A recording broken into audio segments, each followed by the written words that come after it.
শ্রীমদ্ ভাগবত যথাযথ দশম অধ্যায় 14 নম্বর শ্লোক বিভূতি যোগ। সর্বমেতদ রেত্তং মনে যস্মাং বদস্যি কেশব নহিতে ভগবান ব্যক্তিং বিদুর্দেবান দানবা।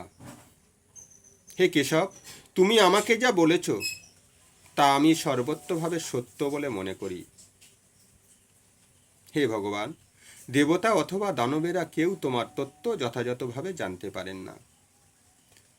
অর্জুন এখানে দৃঢ়ভাবে প্রতিপন্ন করেছেন যে নাস্তিক ও আসরিক ভাবপন্ন মানুষেরা কখনো ভগবানকে শ্রীকৃষ্ণকে জানতে পারেন না, এমনকি দেবতারাও পর্যন্ত তাকে জানতে পারেন না।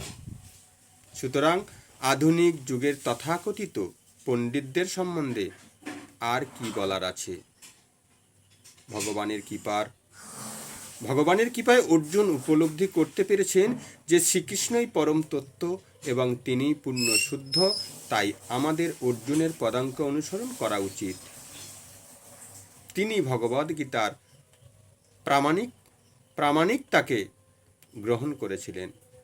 4th অধ্যায়ে যে বিষয়ে বর্ণনা করে বলা হয়েছে, পরম্পরা নষ্ট হয়ে যাওয়ার ফলে ভগবদ্গীতার জ্ঞান বিলুপ্ত হয়েছিল।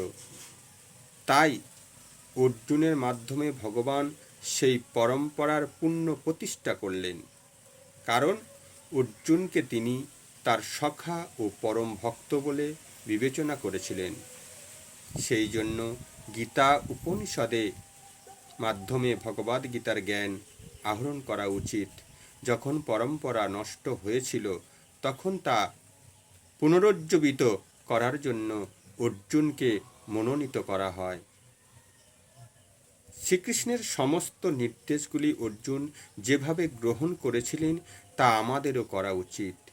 তাহলে আমরা ভগবদ্গীতার সারমর্ম উপলব্ধি করতে পারব এবং তখন কেবল আমরা শ্রীকৃষ্ণকে পরমেশ্বর ভগবান বলে জানতে পারব।